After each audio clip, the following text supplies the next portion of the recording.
Hello hunters, and welcome back to Superfan Natural. I got a question for you. What's your favorite kind of monster? Whatever it is, you'll probably find a version of it in Supernatural. They have things with claws and teeth, and things with fat-sucking throat tubes, and little worms that crawl inside people's ears and take over their bodies. Lots and lots of variety. Of all the monsters in Supernatural, shapeshifters are one of my favorites. Now, this show has a number of creatures that are able to change their appearance in one way or another, but what I'm talking about here is a specific species of monster that are just called shapeshifters, or shifters for short. These things got their name not because they're the only creatures capable of transforming, nor because they're the best at it, because they really aren't. No, they're called shapeshifters because it's pretty much their main trick. They can't cast illusions or manipulate people's minds. They don't have fangs or claws. Well, most of them don't anyway. For the most part, they rely on looking like other people. They are stronger and more durable than humans, and they can survive major wounds made by things that aren't silver. They also sometimes have a psychic connection to the person they're imitating, allowing them to peek into their mind and memories, but that doesn't come up very often. There was one shifter who could turn not only into humans, but also into a mummy and a wolfman and a Dracula, complete with fangs.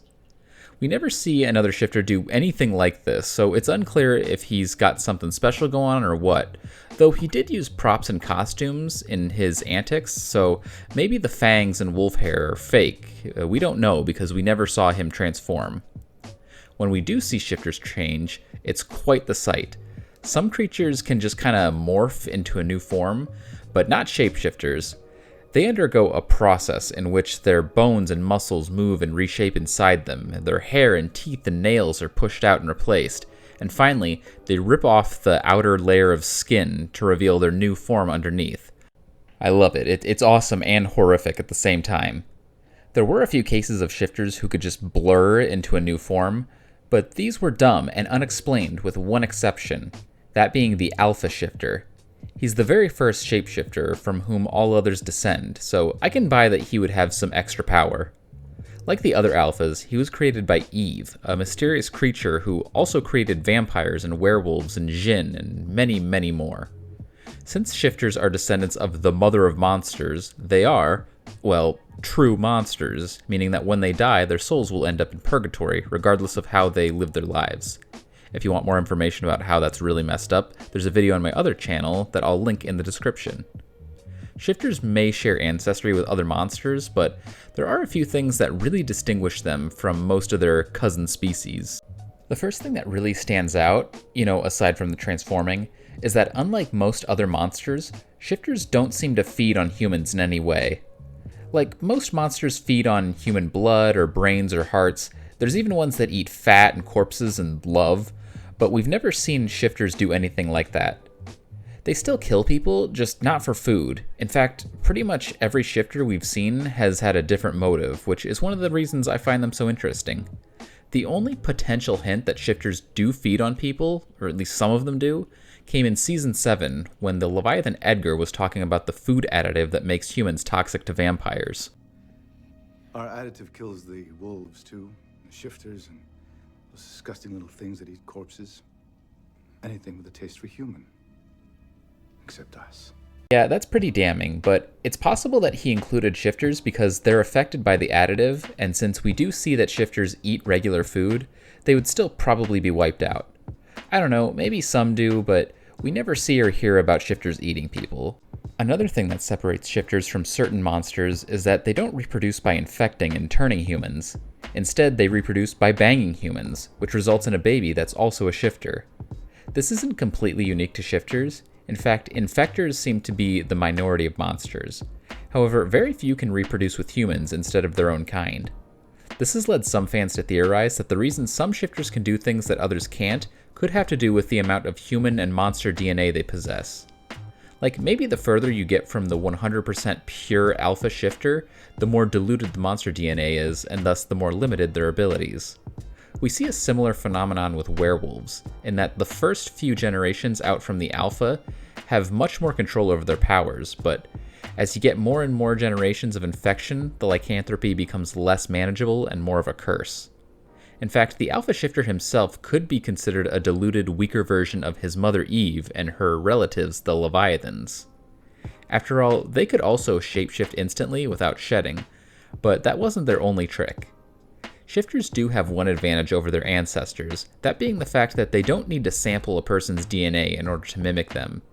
We see several examples of shifters turning into people that they see in pictures, though we never see one take a form that's completely 100% made up. Like, none that we know of ever turn into someone that definitively does not exist in some form. There is the monster movie Shifter, but the Dracula could be modeled after anyone. It could just be some guy. The Wolfman could be a costume, and the Mummy, well, some people think that the Mummy is modeled after the true form of shapeshifters. Like, this is kind of what they look like when they aren't mimicking someone. There was actually some evidence for this early in the series, as the first shapeshifter we see implied that he was born deformed and hideous. However, in Season 6, we actually got to see a baby shapeshifter, and it just looked like a regular baby, which makes sense since shifters have at least one parent that's completely human. So, did the St. Louis shifter just suffer from natural birth defects? Maybe, but there is one inhuman feature that all shapeshifters have, that being glowing eyes. Now, most of the time, a shifter's eyes look completely normal.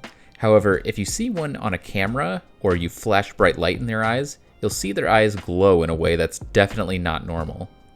We also see that some shifters, including the one in St. Louis, are able to just make their eyes glow like that, so maybe some shifters are born with their eyes glowing as a default setting. These retinal flares are one of the main ways to identify a shifter, though it's not the only one.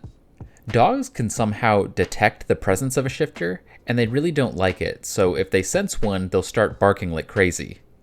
However, a shifter's biggest weakness is silver. They can't touch the stuff without getting burned, and it's one of the few things that can kill them.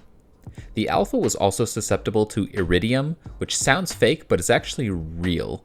And by real, I mean really, really rare. I'm pretty sure it's one of the rarest elements on Earth, but hey, if you find some, it'll probably hurt them. Now, shifters can withstand and recover from a lot of damage that humans just can't, but they do have a limit. They can't really survive being blown up or decapitated, and I'm pretty sure if you threw one into a wood chipper, it would also just do them in. So at the beginning of this video, I said that shifters are one of my favorite monsters, and some of you may be wondering why. After all, they're not the most badass or threatening monsters, they probably don't even eat people, so what gives? Well, firstly, shapeshifting is just one of my favorite powers, so right off the bat, they had something that appealed to me. Beyond that, I just gotta be honest, I kinda think it's cool having a monster that isn't always a predator.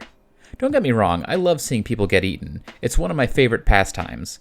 However, it's just fun to have a race of monsters that aren't driven by a biological need, and instead each individual member acts based off of their own personal desires.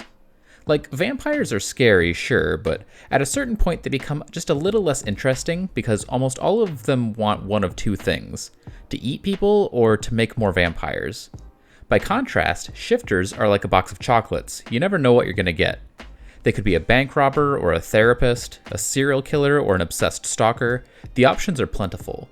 Their shtick also lends itself to some very fun and creative episodes, like one where the bros accidentally get roped into a fake hostage situation by a random guy who caught on to a shifter's bank robbery streak. Or the aforementioned monster movie homage episode where it's initially unclear just what the hell is going on.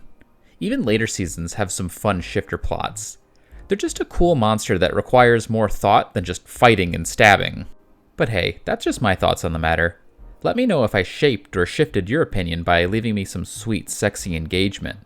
While you're at it, why don't you just go ahead and subscribe? You know you want to. Going forward, I'll probably only be putting out one video a month, but let me tell you, the quality will be well worth the wait. I'll have more for you eventually, but for now, carry on.